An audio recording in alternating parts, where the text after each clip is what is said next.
اعوذ باللہ من الشیطان الرجیم بسم اللہ الرحمن الرحیم ولما جاءت رسلنا لوطا سيء بهم وضاق بهم ذرعا وقال هذا يوم عصيب وجاءه قومه يهرعون إليه ومن قبل كانوا يعملون السيئات قال يا قوم هؤلاء بناتي هن أطهر لكم فاتقوا الله ولا تخزون في ضيفي أليس منكم رجل رشيد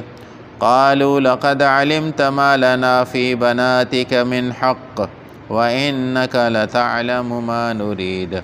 قال لو أن لي بكم قوة أو آوي إلى ركن شديد قالوا يا لوط إنا رسل ربك لن يصلوا إليك فأسر بأهلك بقطع من الليل ولا يلتفت منكم أحد إلا امرأتك إنه مصيبها ما أصابهم إن موعدهم الصبح أليس الصبح بقريب فلما جاء أمرنا جعلنا عاليها سافلها وأمطرنا عليها حجارة من سجيل منضود مسومة عند ربك وما هي من الظالمين ببعيد صدق الله مولانا العظيم۔ تمام احباب کے یہ بات علم میں ہوگی کہ گزشتہ مجلس میں حضرت لوط علیہ السلام کی طرف بھیجے جانے والے فرشتے ابراہیم علیہ السلام کے پاس پہنچے تھے، وہاں سے انہوں نے حضرت لوط علیہ السلام کے پاس آنا تھا۔ ابراہیم علیہ السلام نے سفارش تو کی تھی کہ اس قوم کو کیوں تباہ کر رہے ہیں آپ، لیکن بتایا گیا کہ اے ابراہیم ان پر عذاب آنے والا ہے، آپ اس معاملے میں کوئی سفارش مت کیجیے۔ اب آگے لوط علیہ السلام کے پاس یہ فرشتے جاتے ہیں، اس کا تذکرہ ہے۔ قرآن کہتا ہے کہ جب ہمارے رسول لوط علیہ السلام کے پاس پہنچے تو سیء بہم، وہ گھبرا گئے ان کی وجہ سے، وضاق بہم ذرعا، اور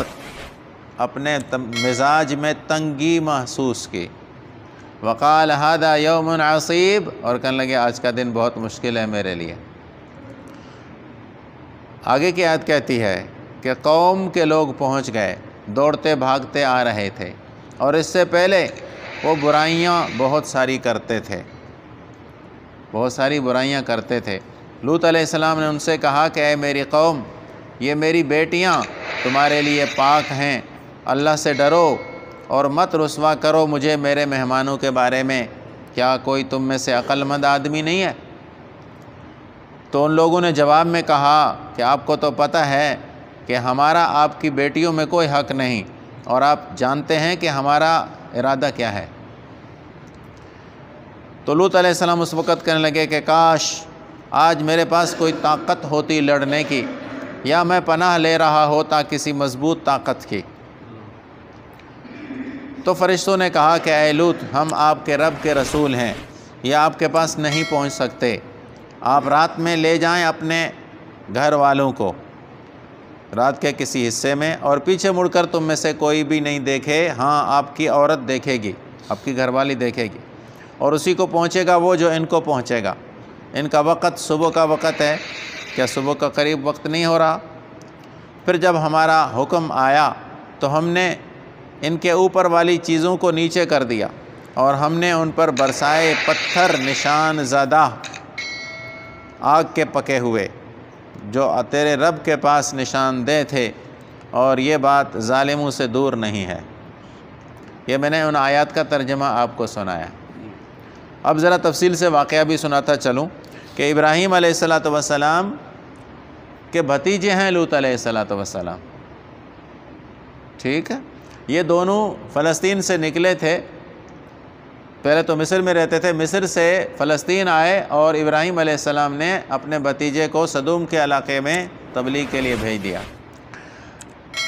اللہ تعالیٰ کا نظام لوط علیہ السلام کے بعد یہ بنا ہے کہ قوم میں پیغمبر بنا کر بھیجا گیا، اسی قوم میں سے وہیں اس کی نبوت رہی، اس سے پہلے یہ نہیں تھا۔ لوط علیہ السلام جس علاقے میں گئے وہاں لوط علیہ السلام کا اپنا کوئی عزیز کوئی رشتہ دار نہیں تھا۔ اس لیے آج جب مسئلہ پیش آیا تو کہنے لگے کاش آج میرے پاس اپنی طاقت ہوتی تو میں تمہارے منہ پر جوتے مارتا اور میں تمہیں سمجھاتا، لیکن میں یہاں اکیلا ہوں۔ اس کے بعد کہتے ہیں اللہ نے ہر نبی کو اس کی اپنی قوم کے اندر بھیجا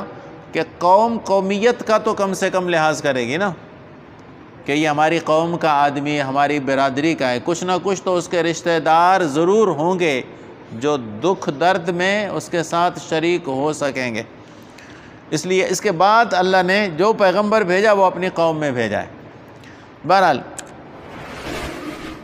ابراہیم علیہ السلام سے فرشتے نکلے اور 3 فرشتے، جیسا کہ روایات میں آپ نے پیچھے سنا، خوبصورت لڑکوں کی شکل میں، نوجوان حسین شکلیں لے کر لوط علیہ السلام کے دروازے پر پہنچتے ہیں اور لوط علیہ السلام کا دروازہ بجاتے ہیں، لوط علیہ السلام انہیں اپنے گھر لے جاتے ہیں۔ قرآن کہتا ہے کہ قوم کے لوگ جب ان کو علم ہوا تو دوڑتے بھاگتے ہوئے آئے۔ 2 سردار تھے ان کی برادری کے، دونوں سردار پہنچتے ہیں، دونوں سردار، اور ان کے دیکھا دیکھی لوگ تماشبین اور باقی شوقین حضرات بھی ان کے ساتھ آ جاتے ہیں۔ مطالبہ یہ ہے کہ یہ لڑکے ہمارے حوالے کرو۔ لوط علیہ السلام کے پاس جب یہ خوبرو لڑکے پہنچتے ہیں تو لوط علیہ السلام تنگ دل ہوتے ہیں، یعنی دل میں پریشان ہو جاتے ہیں کہ یہ نئے مہمان میرے نوجوان نئے علاقے میں ان کو جانتا بھی نہیں، یہ میرے گھر آئے ہیں، ان کی حفاظت کون کرے گا؟ جس سے معلوم ہوتا ہے کہ لوط علیہ السلام کو بھی معلوم تھا کہ میری قوم کے لوگ اتنے اچھے اور شریف ہیں۔ اب ان کی برائیاں، قرآن کہتا ہے کہ من قبل کانوا یعملون السیئات، بہت ساری برائیوں میں مبتلا تھے۔